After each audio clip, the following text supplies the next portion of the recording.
Você já assistiu Homem-Aranha? No caso aqui, o filme de 2002, o primeiro a ser estrelado pelo Tobey Maguire. Um dos filmes mais impressionantes da época e mudou como eram feitos os filmes de super-heróis que antigamente só alguns mesmo se salvavam. E por ser um filme de 23 anos atrás, já que eu tô gravando um vídeo em 2025, o filme tem alguns erros meio tosco também, mas tem cada detalhe legal, como referência aos quadrinhos do Miranha e até o Superman. É cheio de easter eggs e assistindo ao filme de novo essa semana, eu resolvi separar todos os detalhes que você perdeu em Homem-Aranha 1, o de 2002.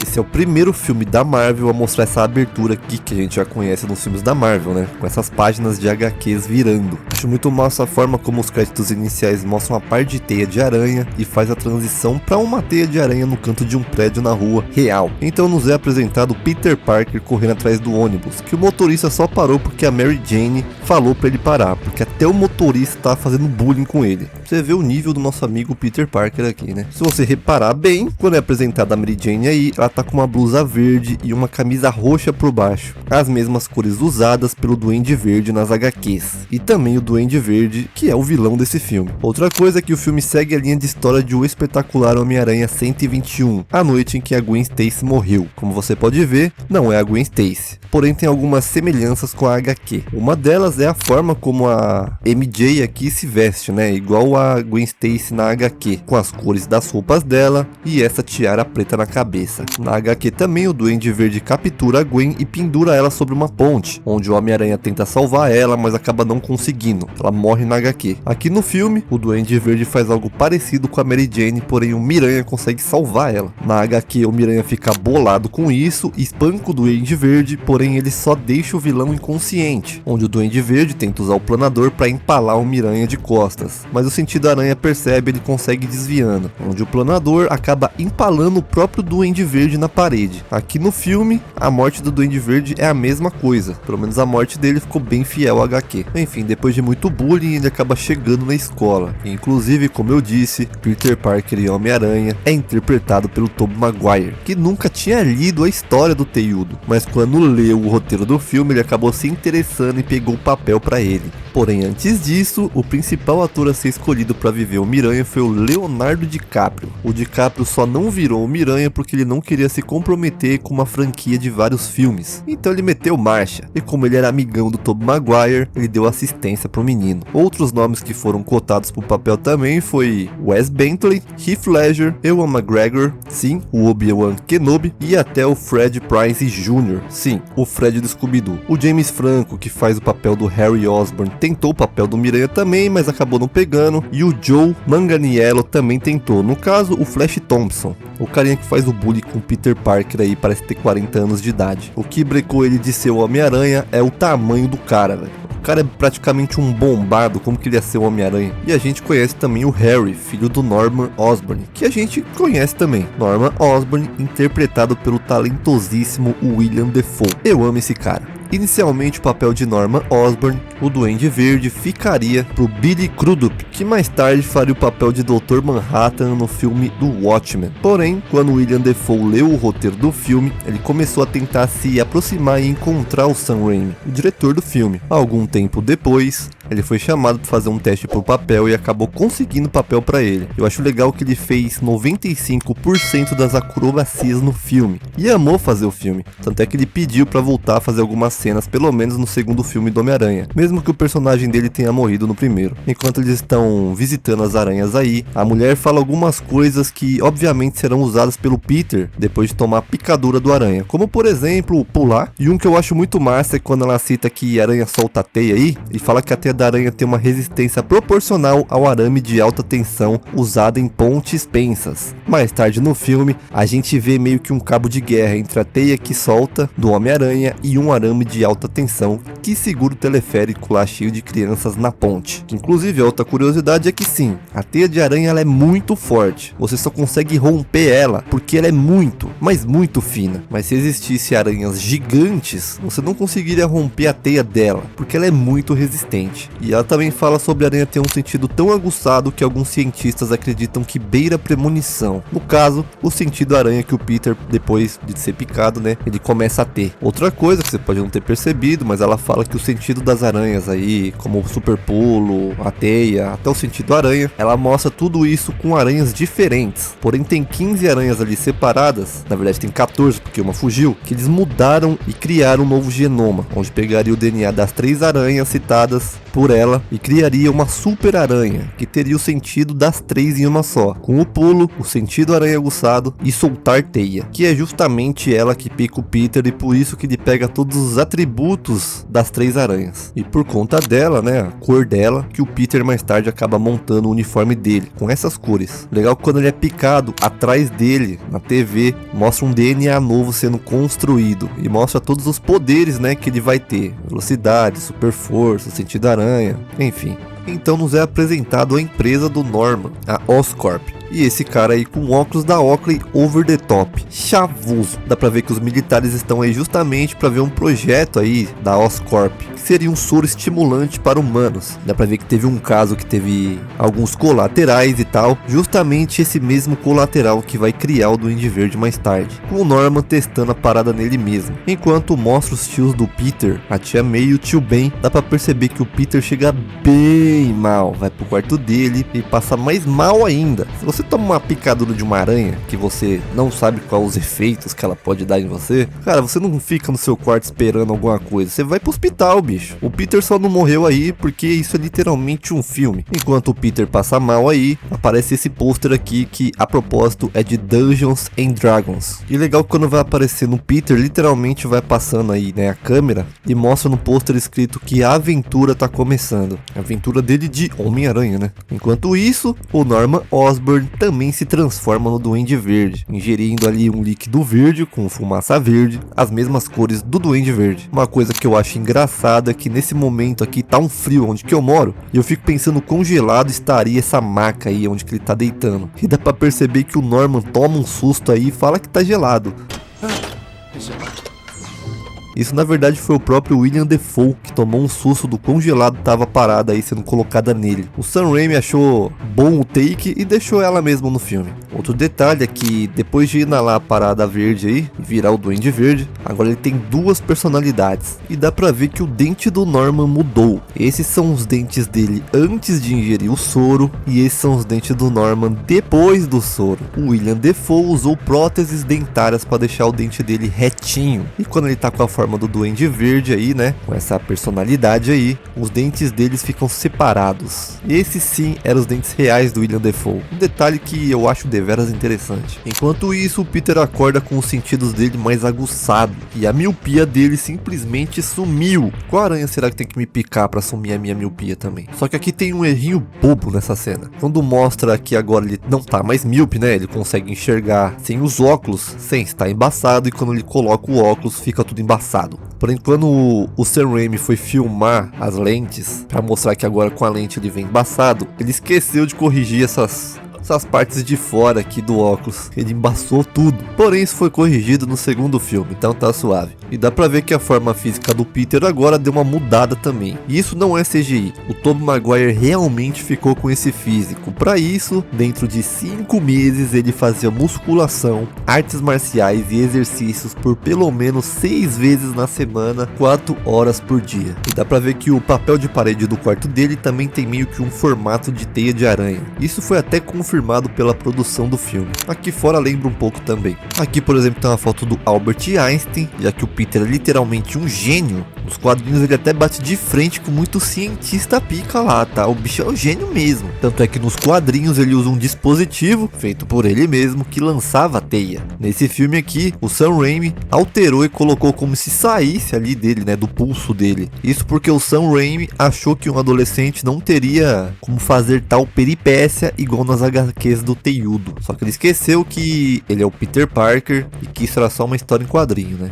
Enfim, se fosse pra ser real, o Peter Parker então teria que lançar a teia pela bunda dele, igual a aranha faz, né? Ela não usa os pulsinhos dela. Mas enfim, aqui tem mais um pôster de Dungeons and Dragons. E tá vendo esse carro aqui? É o carro do tio Ben. Na verdade, esse carro é um marco na vida do nosso amigo Sam Raimi. Esse carro apareceu em Evil Dead de 1982, né? O primeiro filme, Evil Dead 2 e Army of Darkness de 1992. Aparece em Darkman, Homem-Aranha 1, 2 e 3 e também Arraste-me para o Inferno, no filme Oz, Mágico e Poderoso e até Doutor Estranho no Multiverso da Loucura. Todos esses filmes dirigidos pelo Sam Raimi. Peter vai pra escola e acaba perdendo de novo o ônibus da escola dele. Provavelmente, quando você viu essa cena, você deve ter pensado que ele simplesmente agarrou o papel e puxou e rasgou, né? Mas não, na verdade o papel literalmente grudou na mão dele, por conta das paradinhas aí que nasceram nas mãos dele, que ele consegue inclusive escalar os prédios. Tanto é que ele acha estranho e tenta meio que desgrudar o papel da mão dele. O Harry chega na casa dele e se depara com o pai dele bêbado no chão. Ele não tá bêbado, né? Só tá inconsciente por causa do Duende Verde.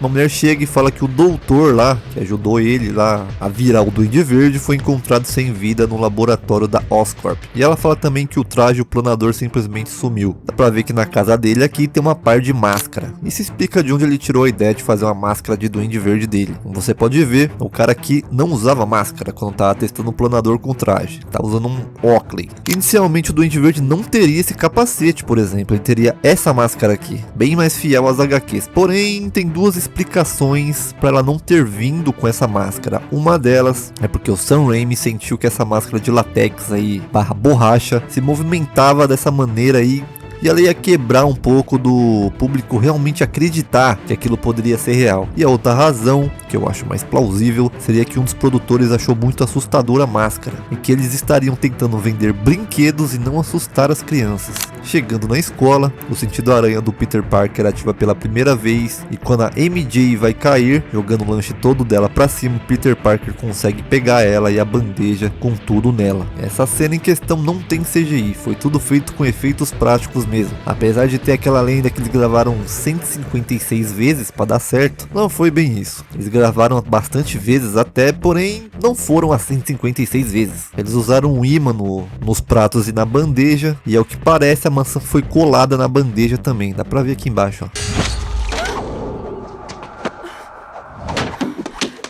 Mas isso não tira o mérito do Tobey Maguire de ter feito essa cena aí não. É difícil fazer mesmo. Outra coisa é que antes disso acontecer, dá pra ver que na mão do Peter a picada da aranha, e por onde pode ter ido o veneno da aranha, nesse rastro aqui, ó. Sem querer ele acaba jogando uma bandeja no Flash Thompson aí, que vai atrás do Peter pra bater nele, mas acaba sendo humilhado ao vivo. Outro detalhe é que quando o Peter tá saindo com a bandeja grudada na teia, a bolsa de suco que a MJ escorregou simplesmente sumiu. Enfim, o Peter dá um puta de um soco no peito do Flash aí, que com a força que ele tem agora, né, ele tem super força, ele poderia ter simplesmente matado o Flash Thompson. Enfim, ele acaba escalando um prédio e vai testar as teias dele. Todas essas frases que ele solta foram literalmente improvisos do Tobey Maguire. Para o alto e avante, teia! Essa fala é literalmente tirada do Superman. Shazam? Essa é tirada do Shazam. Legal que essas referências são da DC e Homem-Aranha é da Marvel. Porém, isso é o que provavelmente o Homem-Aranha realmente faria, né? Ele testando a teia dele, ele bate literalmente de cara nessa imagem de um para-brisa de carro. Bem como se fosse um inseto batendo no para-brisa de um carro. MJ fala que tem um sonho de ser atriz e o Peter quer ser fotógrafo. Quando a MJ vai andar com o carro novo do Flash Thompson aí, ele vai caçar um carro novo pra ele também, pra ele impressionar a MJ, e acaba vendo um anúncio que se durar 3 minutos em um ringue de luta, ele levaria $3.000 pra casa, que seria o preço de um carro novo pra ele comprar. Ele vai até lá, porém ele precisa de uma fantasia pra luta, então ele começa a desenhar o traje dele do Miranha. Em um dos trajes que ele desenha tem um clássico, que é esse daqui, essa aranha aqui que fica no peito dele. E também tem essa aranha aqui com o símbolo da Viúva Negra. No caso, é o nome da aranha mesmo, Viúva Negra. Que uma curiosidade, o Sam Raimi ele queria usar uma Viúva Negra real para filmar a picada da aranha na mão do Peter Parker, no caso do Tobey Maguire. Porém, por ela ser muito perigosa, aliás, literalmente mortal, ela é uma das aranhas mais perigosas do mundo, fizeram ele não usar ela. Ainda bem, né? Não, a gente não ia ter Tobey Maguire hoje em dia. E bom, pode parecer besta, mas eu amo essa cena dele desenhando o traje dele, porque é literalmente isso, cara. O Peter Parker é um moleque introvertido, nerd, que faz as paradas dele sozinho. Ele desenhando o próprio traje é uma coisa que realmente aconteceria, e eu acho isso muito massa. Enquanto ele testa a teia dele lá no quarto dele, ele acaba quebrando o quadro com os tios dele, mas logo no take seguinte dá pra ver o quadro caído, porém não tá quebrado. Mais um erro do Sam Raimi. Aqui nessa cena tem um jornal com algumas informações do Norman Osborn. Por exemplo, a que fala sobre o histórico dele, como fundador da Osborn Manufacturing, em 1966. Fala como ela faliu e pegou dinheiro emprestado para não falir a vida dele completamente. Até hipotecou a casa dele. Fala que ele graduou muito jovem pelo MIT, fez uma tese científica, a mesma que o Peter fala que leu e gostou muito lá no começo do filme, e agora fala sobre ele enfrentar uma forte concorrência e podendo perder contratos, podendo ir à falência. O Peter tá indo até a luta dele e mostra esse papel de parede aqui, verde e roxo, as cores principais do Duende Verde. Acho que foi colocado propositalmente aí. Tio Ben dá uma carona pro Peter e aproveita para aconselhar o jovem Peter, o famoso conselho. Com grandes poderes, vem grandes responsabilidades. Chegando na luta tem algumas aparições especiais, como por exemplo o lutador de wrestling, Randy Savage, que no começo de carreira dele ele usou o pseudônimo de The Spider. O Bruce Campbell, ele que fez o papel de Ash em Evil Dead, trampa com o Sam Raimi faz tempo e ele aparece nos 3 filmes do Spider-Man. Isso seria explicado no 4º filme. A explicação para ele estar nos 3 filmes seria que era para ser o Mistério, o vilão do Spider-Man no 4º filme. Isso explicaria como que ele tava em todos os lugares aí nos 3 filmes. Mas como o 4º filme não andou para frente, acabou sendo descartado. Enfim, com muita força e habilidades aranhísticas do Peter Parker, ele vence rapidinho do grandão aí. E como era pra ele supostamente ganhar a luta apenas em 3 minutos, ele acabou vencendo no 1º minuto. Então o cara mete o louco nele e fala que ele não ganhou os 3 mil por causa do tempo. Esse mesmo cara acaba sendo assaltado e o Peter deixa o assaltante fugir com o dinheiro. E isso acabou ocasionando a morte do tio Ben e esses memes. E quem disse que isso é problema meu? E pela primeira vez tem o Peter se pendurando pela cidade, o que eu acho muito da hora, principalmente na época que eu assisti quando era pequeno. Enquanto o Peter tá de luto, o Duende Verde age pela primeira vez eliminando a concorrência dele. Alguns meses se passam, o Peter, Harry e MJ se formam no ensino médio e vão pro centro de Nova York para poder viver a vida deles. Lá, o Homem-Aranha realmente vira o Homem-Aranha, pegando um monte de ladrão, protegendo e sendo amigo da vizinhança. Eu acho massa que vai tendo relatos de pessoas falando sobre o Homem-Aranha, como eles veem ele voando e se pendurando pela cidade, e nisso aparece um monte de jornais falando sobre ele, e aparece ele também ali, né, meio que no fundo. Essa cena toda lembra o início de Os Incríveis, que foi lançado 2 anos depois. Essa aqui, mais uma aparição especial, Lucy Lawless, e como você pode conhecer como Xena, a Princesa Guerreira. Ela trampou lá com Sam Raimi na série da Xena, inclusive tem um easter egg no filme Doutor Estranho no Multiverso da Loucura sobre ela, a estátua, e como ela estava vestida dessa maneira aí, dessa maneira ela pegou um voo de volta pra casa. Ela literalmente só foi lá gravar essa cena e foi embora. Esse cara aqui cantando a música do Homem-Aranha, e aqui atrás aqui ó, tá escrito Spider Power. Provavelmente é um belíssimo fã do Miranha. E logo depois aparece a Torre Gêmeas espelhada no visor dele aqui. No filme teria uma cena onde teria um helicóptero preso por teias no meio das 2 torres. Cenas essas filmadas antes do atentado que aconteceu nas 2 torres. Então eles retiraram elas. Também tinha alguns pôster com as 2 torres junto com o Spider-Man, que rapidamente o estúdio recolheu todas elas, porém não todas. Algumas ficaram perdidas por aí e hoje é o item raro e caro para quem provavelmente coleciona. E aqui conhecemos o maior hater do Homem-Aranha, o J. Jonah Jameson. Peraí, o problema é que não temos uma foto decente. O Ed está atrás há semanas. Esse cara aí está se referindo ao Ed Brock. Sim, o Venom. O Peter encontra a Mary Jane na rua, conversa com ela e tal, e descobre que o Harry tá namorando a Mary Jane e escondeu isso o tempo todo dele. Isso que o Harry e o Peter estão morando juntos. Legal que aqui o Harry tá usando uma roupa verde para simbolizar o Duende Verde e o Norman tá usando um conjunto de cores que tem no uniforme do Homem-Aranha. Bom, para ganhar uma grana, Peter Parker faz uma das coisas mais inteligentes e empreendedoras empreendedoras que ele já fez, que é tirar fotos do Homem-Aranha em ação e vender elas pro J. Jonah Jameson. O negócio é que ele mesmo é o Homem-Aranha e ele também é o Peter Parker que tira foto do Homem-Aranha. Ou seja, se ele quisesse mandar uma foto do Homem-Aranha dormindo, ele conseguiria. Ele mostra as fotos aí pro Jameson, que acaba comprando as fotos do Peter. Lixo, lixo, super lixo. E aqui com essa recepcionista aí do Clarim Diário, vai fazer o pagamento pra ele, dá pra ver que o Peter Parker dá meio que uma flertada com ela. Sem jeito, mas ele dá. E isso é porque ela é a Betty Brant, a primeira namorada do Peter Parker nas HQs. O Norman até estava felizão com a empresa dele crescendo cada vez mais, porém acabaram demitindo ele, os conselheiros. Entraram em um acordo e por unanimidade acabaram demitindo ele. E quando ele recebe a notícia que está sendo demitido da própria empresa que ele criou, ele acaba passando pelas 5 fases do luto, que seria a negação, a raiva, a barganha, a depressão e por final, a aceitação. Bom, aqui na Times Square dá pra ver um cartaz do Rei Leão, caso a peça teatral, e aqui do lado também tem a de A Bela e a Fera. Enquanto o geral tá aí, o Harry tá pra apresentar a Mary Jane pro pai dele, e ela simplesmente nega um beijo dele. Cara, não sei porquê, se eles estão namorando, por que ela negou um beijo? Enfim, o Duende Verde aparece pra obviamente tirar a vida de geral aí, porque demitiram ele. Enquanto ele ataca, aparece rapidamente o Stan Lee. Você conhece o Stan Lee? Inicialmente Stan Lee queria ter feito o papel de J. Jonah Jameson, porém ele se achou muito velho pro papel, então ele acabou descartando isso. Ia ser massa ele no papel do Jameson, porém o J.K. Simmons é perfeito pro papel, então tá suave.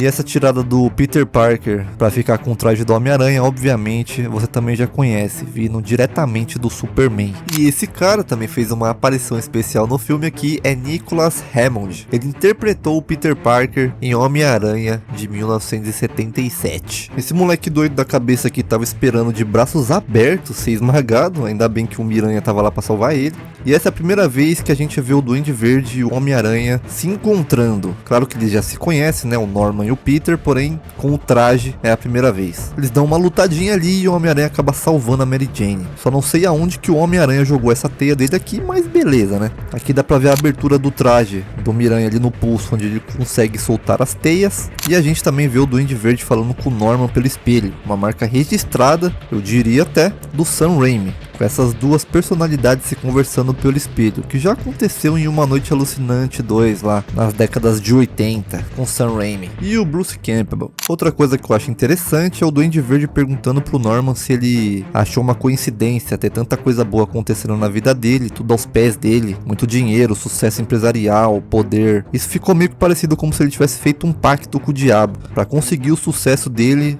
a troco da alma. Outra coisa que ele cita é que o Duende Verde é a maior criação do Norman. Pro Norman, primeiro vem a empresa dele, tudo que ele cria, e depois ele acaba pensando no Harry. E o Harry até se esforça pra ter a atenção do pai, né, cara? Que é triste. Agora o Duende quer achar o Homem-Aranha, e pra isso ele invade o Clarim Diário e ameaça o Jameson perguntando quem que tira as fotos do Homem-Aranha. Por mais odiável que pareça ser o Jameson, ele tem ética. O cara tá à beira da morte ali e ele não fala quem que tira as fotos do Miranha. O cara é brabo.